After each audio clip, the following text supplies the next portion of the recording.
Hello there, almost 6 months ago I got a full set of Auxbeam lights to throw onto this 2021 RAV4.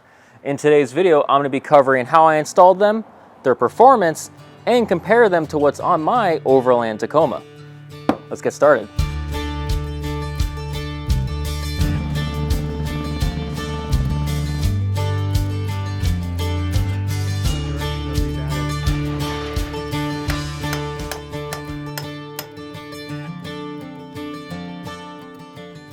So this install uses 3 Auxbeam products: a 6-gang LED light controller, a 32-inch light bar with side shooters, and dual 3-inch pods.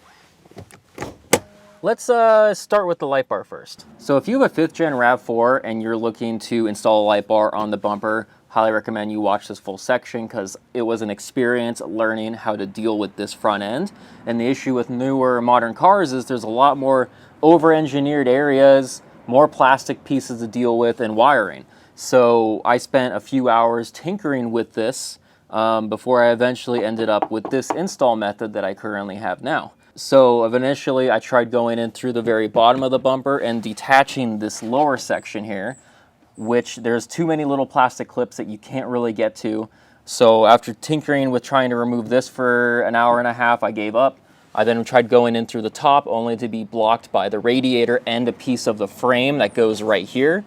The only way to go in through the top is if you fully detach the entire front end. Not really worth it for a light bar.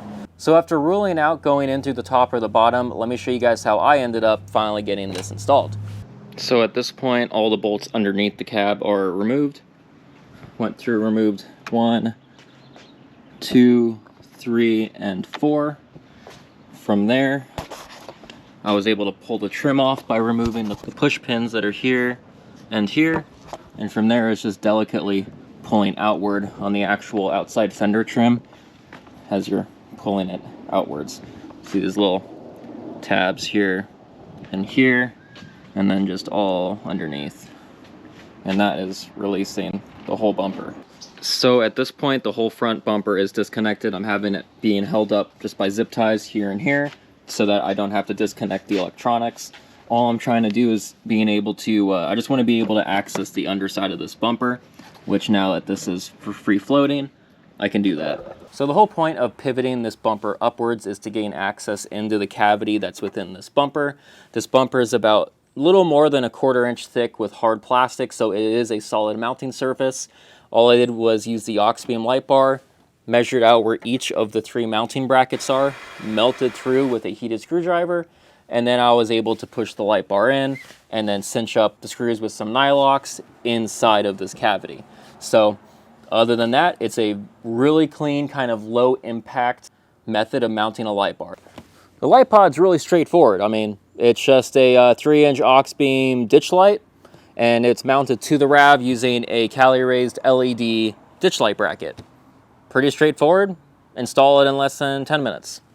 Moving on to the final piece of this install, we have the Auxbeam 6-gang LED light controller. This is the brains of the operation, and really it blows away the system I have in my Tacoma. I have this mounted to the same mount that the relay and fuse box uses in the engine bay. And a couple good points about this system is that not only can you control 6 different light sources with it, the terminals are really easy to use. You can attach and detach any cables just using a Phillips head. A couple of other systems use crimp-on connections, and I absolutely hate those because those are basically a one-time use only. This system also comes with an addafuse, which is really nice to have. And in this case, I attached the addafuse inside of the relay and fuse box to a USB connection. So what that means is that a couple of the USBs within the RAV4 are only turned on when the car is turned on. Meaning if we connect the addafuse to those same USB fuses in the relay box, this controller only turns on when the car turns on.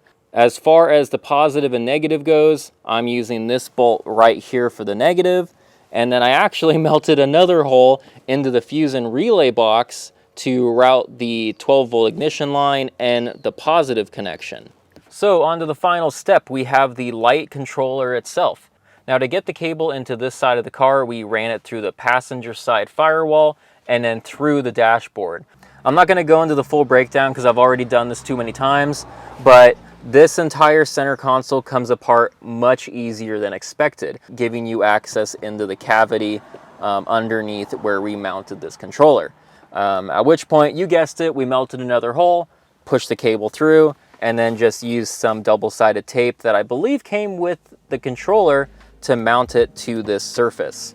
Over the years, I've had a lot of different off-road cars with a lot of different lights. Now, I'll admit, while they were never expensive lights, they did get the job done. And what I like about Auxbeam is that their price point is very budget friendly, which is why on all of the different off-road cars I've had, I have always had at least one Auxbeam product. I've had my current Overland Tacoma for quite some time now, and I believe I initially installed lights all over the truck maybe 3 years ago. And since then, the only thing that has changed is that all of my non-Auxbeam lights have broke, including these two, the ones on my roof rack, and currently this one right here.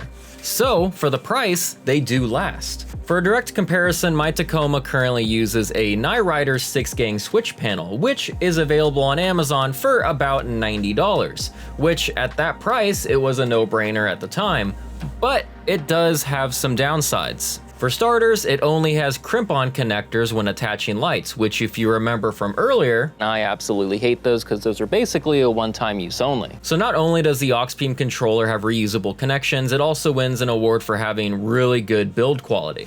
Looking at the Knight Rider in my Tacoma, it uses a much bulkier plastic design, and while the switches do feel good, if you press a little too hard, the switches can actually get stuck kind of underneath the trim, which that's just a silly issue to have, and I've encountered a couple times where I needed to turn my lights off quickly because people are coming my direction and the switches get stuck and I blind the people that are coming towards me. Yeah, weird issue to have.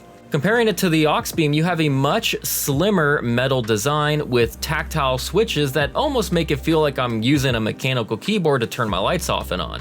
The last ace up my sleeve is that the Auxbeam controller has 2 additional features that you wouldn't think about. The first is being a toggle switch. If you have all of your lights enabled, with the press of one button, it will simultaneously turn all of the lights off in one go.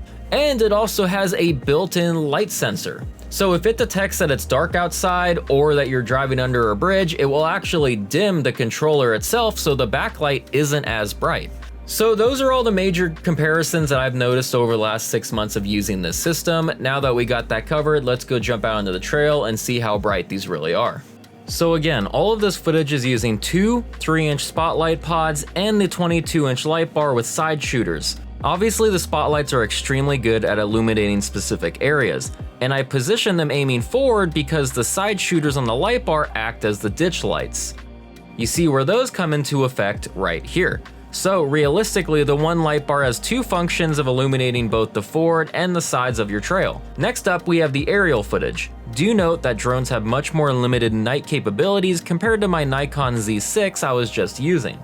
Overall, I would say this combo together have an effective range of about 200 feet, plus or minus maybe 25. So in conclusion, that's how I installed my lighting setup onto a 5th gen hybrid RAV4. If you're new to the off-road world or you're just looking for a quality budget lighting setup, I would recommend checking out Auxbeam. Other than that, that concludes the video today, so until next time, see you on the trails.